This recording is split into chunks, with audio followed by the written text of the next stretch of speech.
La moustache, on est bon. Bon, je dois vous parler. Je me suis littéralement flingué l'épaule. Alors, flingué, c'est un grand mot. Je me suis fait mal à l'épaule.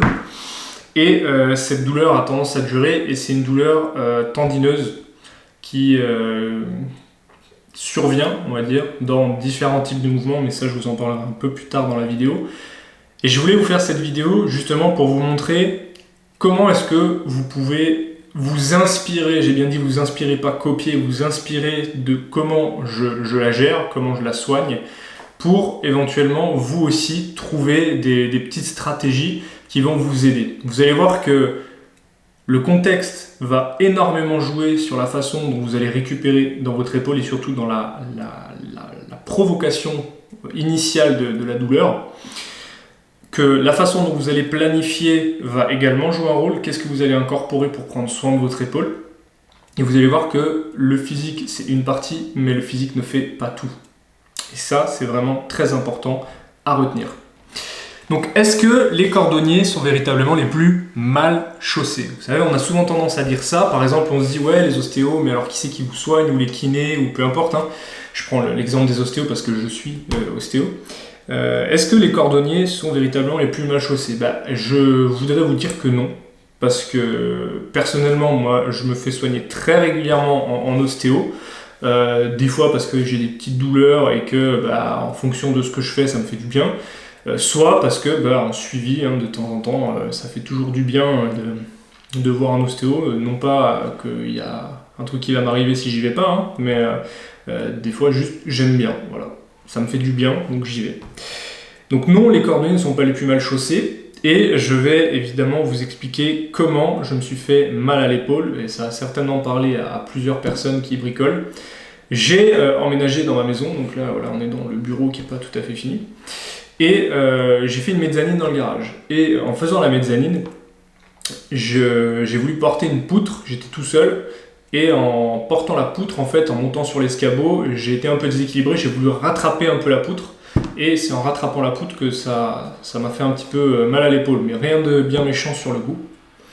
Et pour vous poser un peu le contexte, parce que vous allez voir que le contexte a véritablement une importance capitale sur cette histoire-là, c'est que c'était une période où, personnellement, c'était un moment un peu difficile pour moi quand j'ai fait cette mezzanine, c'était il y a un mois et demi, ouais, à peu près, ouais, un mois et demi.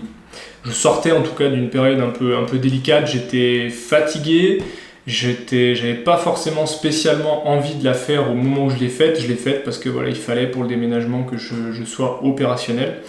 Donc retenez vraiment bien ces éléments-là parce que vous allez vite comprendre qu'une douleur ne se définit pas uniquement physiquement.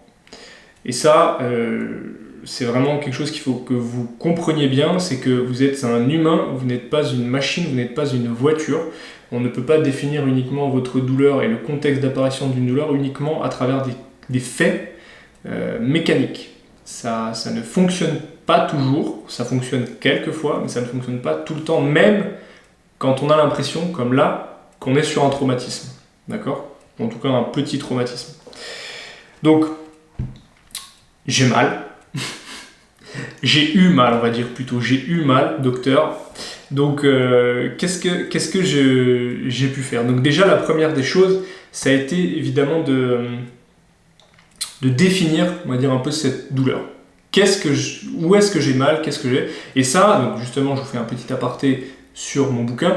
Je vous explique d'ailleurs dans le bouquin comment décrire précisément votre douleur pour que déjà vous en sachiez un petit peu plus sur votre douleur et que si jamais vous alliez chez un professionnel de santé, vous sachiez décrire votre douleur. Donc c'est dans le chapitre douleur de ce livre qui s'appelle 50 exercices pour se passer d'ostéopathe que vous pouvez trouver chez la Fnac, Amazon, votre libraire ou aux éditions Erol puisqu'il est paru aux éditions Erol. On remet la moustache et on est reparti. Donc comment est-ce que j'avais mal? Donc en fait j'avais mal sur des mouvements bien spécifiques.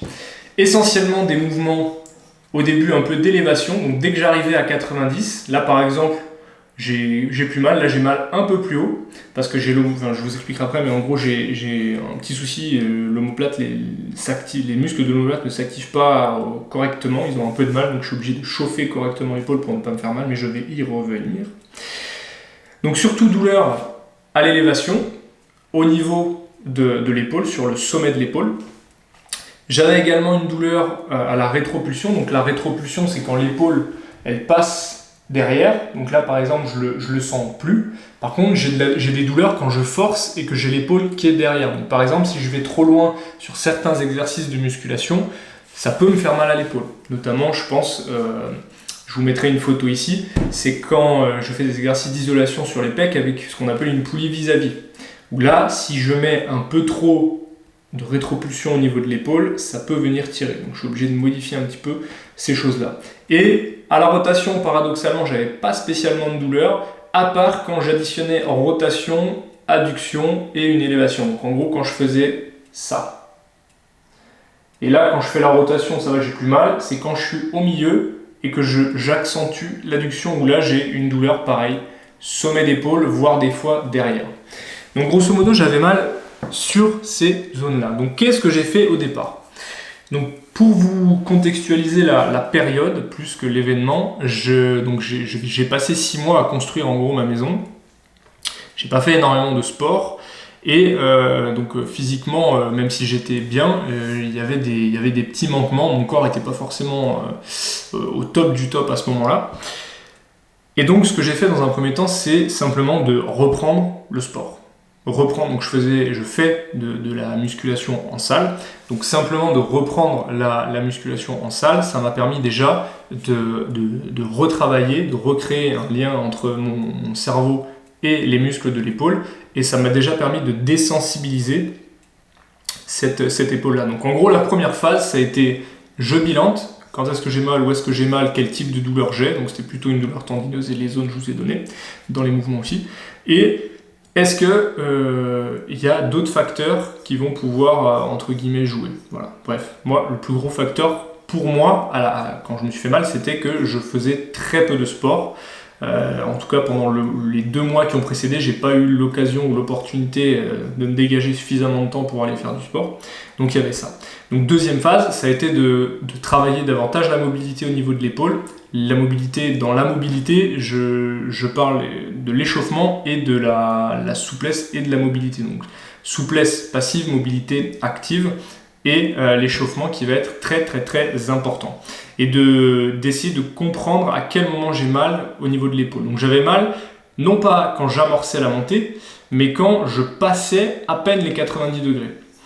Donc là, quand on passe les 90 degrés sur une épaule, il y a plusieurs choses qui se passent. C'est que l'omoplate est censé accompagner par la contraction notamment du trapèze et du dentelé antérieur qui vient ici, mais je vous mettrai éventuellement quelques schémas pour que vous visualisiez, pour pouvoir justement faire un mouvement, ce qu'on appelle de sonnette externe, c'est-à-dire que la base de l'omoplate va partir vers l'extérieur et avec ce qu'on appelle une sagittalisation. Donc en gros, l'omoplate va passer par le devant. Je vous mettrai également des schémas juste ici.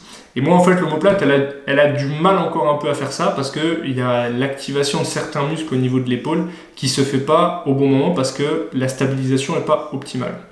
Donc pour combler ça, je me suis mis à l'échauffement à faire beaucoup d'activation de la coiffe des rotateurs pour justement compenser un petit peu ce manque que j'avais au niveau de l'épaule et après avoir fait cet exercice-là, quasiment plus de douleur. Donc je sais que le gros du travail que je vais avoir à faire, c'est un travail d'amplitude de mobilité et d'activation pour faciliter la stabilisation de mon épaule. À côté de ça, j'ai aussi vu mon collègue qui m'a soigné en ostéo. L'épaule, d'après ce qu'il m'a dit, a tendance à être légèrement en avant et je le sens un peu légèrement à l'autre. Et quand je me regarde dans la glace, pareil, j'ai tendance à avoir l'épaule comme si celle-ci avait tendance à avancer un peu, donc l'épaule gauche. Donc voilà pour ces 2 phases. Et puis la troisième phase, ça va être la progression, simplement. Je vous ai séparé ces 3 phases-là. Mais donc phase 1, bilan complet, essayer de comprendre un petit peu où est-ce que j'ai mal, quand j'ai mal, depuis quand j'ai mal, contextualiser tout ça. Plus essayer de jouer sur le facteur qui me paraît le plus important. Phase 2, dans ce facteur le plus important, qu'est-ce qu'il y a que je peux optimiser pour aller mieux? Et je voyais que ça traînait un petit peu et puis ça me plaisait pas parce que j'avais envie de progresser, de continuer à progresser sur des mouvements en musculation et donc je comprenais pas. J'ai pas creuser pour comprendre. Parce que même moi, quand on est face au problème, on a du mal souvent à s'extraire du processus et à essayer à comprendre un petit peu ce qui se passe et pourquoi est-ce qu'on a cette douleur-là. Et c'est pour ça que je vous ai dit, retenez bien ce que je vous ai dit au début sur le contexte. Le contexte fait tout. D'accord ? Je me suis concentré au départ essentiellement sur de la mécanique, purement et simplement parce que c'est ce qu'il faut faire au départ, c'est de se concentrer là-dessus. Enfin, c'est ce qu'il faut faire, en tout cas, c'est comme ça que j'ai raisonné au départ pour moi. Et j'ai complètement occulté tout ce qui s'était passé autour, d'accord, autour de cette partie mécanique. Donc, j'ai occulté un petit peu le contexte humain et émotionnel qu'il y avait autour de cette idée-là. Donc, non pas pour vous résumer, mais pour vous donner un petit peu des différents facteurs. Pour moi, le facteur déclenchant mécanique, ça a été le fait que j'ai porté donc cette poutre, que le corps a été pris un peu en défaut avec la charge de la poutre, et donc les tendons et les muscles et la zone, de manière générale, ont réagi. Les facteurs aggravants, donc ça a été pour moi la fatigue, parce que j'étais dans une période où j'étais plutôt fatigué. Le fait que je sois professionnel de santé, enfin officiellement non, que je sois soignant, on va appeler ça comme vous voulez, me biaise aussi dans l'analyse et dans l'interprétation de ce qui m'arrive. Donc ça aussi, ça me rajoute un facteur plus ou moins aggravant. C'est que je pense savoir alors que des fois, c'est pas du tout ce qui se passe. Le fait d'être dans une période, alors ça va plus être un facteur qui aurait pu être facteur prédictif, c'est-à-dire le fait d'être dans une période où personnellement, amoureusement, c'était un peu délicat. Et on va dire il y a des facteurs facilitants, c'est-à-dire les facteurs qui m'ont donné une base pour ne pas rentrer dans une sorte de catastrophisme, de peur, etc., de ne pas bouger, etc. C'est le fait que je sois relativement sportif et le fait que je bouge malgré le fait que je ne fasse pas de sport, beaucoup. Donc ça, grosso modo, donc facteur déclenchant, facteur aggravant, facteur prédictif et facteur facilitant, grosso modo. C'est mon interprétation, d'accord ? C'est la façon dont je vois les choses.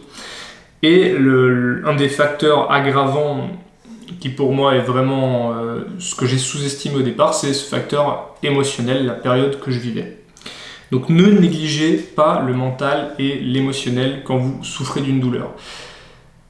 C'est le truc le moins palpable et peut-être le moins facile à appréhender parce que justement c'est pas mécanique. La mécanique ça rassure, la mécanique ça paraît facile, sauf que bien souvent ce qui perturbe la mécanique n'est pas la mécanique elle-même. Je vous parle pas de ça d'expérience, hein, je vous évidemment un peu d'expérience, je le constate, mais ce que je vous dis là c'est pas de l'expérience, hein, c'est ce qui ressort actuellement de tout un tas d'études qui sont faites, c'est-à-dire que la douleur ne dépend pas uniquement de facteurs mécaniques. Un peu, mais pas que. Il y a d'autres curseurs. Et donc c'est pour ça que, au même titre que la vidéo que je vous avais faite sur les douleurs entre les omoplates, la douleur, il y a une forme de variété de facteurs qui va être particulièrement importante. On ne peut pas se permettre de jouer uniquement sur un seul facteur, comme j'ai pu le faire moi pour soigner mon épaule. Ça m'a aidé, ça m'a soulagé, mais ça n'a pas suffi. Et donc il a fallu que j'inclue vraiment une période de repos, c'est-à-dire de bosser un peu moins au travail, hein, de me déconnecter un petit peu de mon quotidien pour véritablement soulager davantage mon épaule. Et là, mon épaule, je dirais que j'ai récupéré 70% et ça fait mi-juin, voilà, ça fait 1 mois et demi, grosso modo. En sachant que c'était pas non plus une douleur, voilà. Donc de toute façon, dites-vous bien, ça peut peut-être vous paraître complètement affolant 1 mois et demi, hein, mais c'est pas long. En vérité, 1 mois et demi, surtout que c'était des douleurs qui étaient complètement tolérables. Au départ, ça me gênait un peu la nuit, là ça me gêne plus du tout la nuit. C'est juste qu'il faut travailler, voilà, que je travaille un petit peu sur cette mobilité et que je continue sur cette lancée-là. Donc j'ai inclus vachement plus de récupération, on va dire, active, de méditation également, pour justement m'extraire un petit peu de cette partie un peu émotionnelle, la comprendre davantage pour comprendre l'impact qu'elle peut avoir sur cette épaule-là, au-delà évidemment de toute la symbolique que ça peut avoir pour l'épaule, d'accord, hein, que ça peut être, vous l'interprétez comme vous voulez, mais il peut y avoir des notions comme ça qui peuvent avoir du sens pour vous, que ce soit au niveau émotionnel, au niveau physique, etc. Donc de toute façon, dites-vous bien que ça ira toujours plus lentement que ce que vous voulez. Souvent c'est comme ça. Des fois ça va très vite, des fois ça passe très vite et des fois on aimerait que ça passe vite. C'est quand on aimerait que ça passe vite où ça met plus de temps. Mais ça veut pas dire que c'est cassé, ça veut juste dire que il faut continuer un petit peu de travailler. Donc ouais, c'était mi-juin. Voilà, mi-juin, on est... Là je tourne cette vidéo, on est le 26 juillet, si je dis pas de bêtises. Ouais, c'est ça. Donc on est allez, un gros mois on va dire, et j'ai bien récupéré franchement. Donc il reste qu'à continuer à travailler et surtout à retravailler, continuer de travailler la mobilité, c'est ce sur quoi j'essaie de mettre un peu l'accent en ce moment. Donc observez le contexte dans lequel vous évoluez, dans lequel vous nagez, on va dire, entre guillemets, et pas que le contexte mécanique. C'est pas, même sur un traumatisme, le traumatisme est certes le facteur déclenchant, mais avant ça, il y a tout un contexte qui peut servir aussi de facteur prédictif, et après tout un contexte qui peut être aggravant. La peur de bouger, le fait de